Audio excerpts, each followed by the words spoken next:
Alors, un article sur franceracing.fr, record historique pour la saison de F1 sur Canal+. Vous voyez un peu les audiences. La saison de Formule 1 s'est achevée hier à Abu Dhabi, sur une victoire de Max Verstappen, le pilote Red Bull détrônant ainsi, pour ce dernier podium, les Mercedes champions du monde, de Lewis Hamilton et son coéquipier Bottas.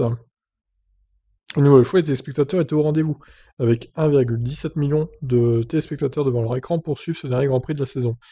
France entière, 28,4% de part d'audience des abonnés, pique au départ du Grand Prix à 1,47 million. Il y a quand même 300 000 personnes qui ont déserté la course vu qu'on se faisait chier. Même plus au final, parce que la moyenne étant de 1,170 millions, enfin 1 170 000 du coup, ouais, à la fin il devait plus rester que 800 000, voire 700 000 personnes quoi. Dur. Une saison incroyable, 17 Grands Prix disputés sur 5 mois, qui aura remporté un succès très impressionnant sur Canal+. La moyenne des téléspectateurs ayant suivi les Grands Prix augmente de 27% par rapport à l'an passé, s'établissant à près d'1 million. 962 000 France entière Grand Prix de l'après-midi. Il s'agit du record historique de la Formule 1 sur Canal depuis son arrivée en 2013. Bah c'est bien. Le record de la saison est établi au Grand Prix de Bahreïn. 1 180 000 téléspectateurs ont suivi cette course qui rentrera dans l'histoire avec l'effroyable accident de Romain Grosjean. Heureusement, sorti quasiment indemne de son crash au premier tour. Eh bien, on va reparler de Romain Grosjean tout à l'heure d'ailleurs. Restez à l'écoute. Une saison marquée par des scénarios à rebondissement et un spectacle toujours garanti. Si Lewis Hamilton remporte son 7ème titre, les Français n'ont pas démérité à l'image de la fantastique victoire de Pierre Gasly au Grand Prix d'Italie. Pique à 1 240 000 lors de son dernier tour, ou encore à la seconde place d'Esteban Ocon au récent Grand Prix de Sakir. 1 60 000 personnes devant Canal+ décalé. Côté Canal+, le remarquable travail de rédaction sport mécanique dirigé par Thomas Sénécal aura permis de faire vivre avec émotion et expertise cette saison mémorable.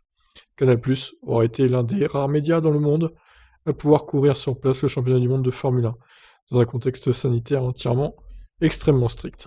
Les abonnés se souviendront des commentaires entrés dans l'histoire de Julien Febvreau lors du dernier tour de Pierre Gasly en Italie. Son binôme avec Jacques Villeneuve est très apprécié des abonnés, qui les plébiscitent chaque week-end. À la présentation de Formula One, Margot Lafitte a emmené les abonnés aux 4 coins de la planète, leur faisant suivre cette saison au plus près de l'action. Des interviews et réactions exclusives en cascade, avec Laurent Dupin et Franck Montagny très présents sur les grilles, et très pertinents aussi, sur les grilles de départ pendant toute la saison. Et tout le travail des consultants de Canal, pour assurer un lien avec les pilotes, aura été précieux, avec Montagny, Alési, Paul Belmondo, ou encore Loïc Duval, qui remplaçait Montagny parfois. Thierry Schellman, directeur des sports du groupe Canal+. Quelle magnifique saison de Formule 1. Toutes les équipes de Canal+ ont embarqué nos abonnés au plus près de ce spectacle grandiose. Toujours plus d'immersion, une saison marquée par une série de rebondissements et de grands moments d'antenne, récompensés par ce nouveau succès d'audience historique. Hâte de tous se retrouver au premier virage la prochaine saison. Enfin, l'immersion avec les équipes de reportage de Canal+, qui ont émerveillé la saison des pépites documentaires, à l'image du sport reporter qui retrace la victoire de Pierre Gasly. Vivement la saison 2021. Ah bah ouais, sympa cet article du coup, concernant les bonnes audiences de Canal+. Ouais, globalement, c'est presque 1 million de personnes qui regardaient le Grand Prix. Sur les Grands Prix de l'après-midi, on précise quand même. Donc c'est plutôt un bon score pour une chaîne payante. Eh ben écoutez, voilà, moi j'aime beaucoup la couverture de Canal+.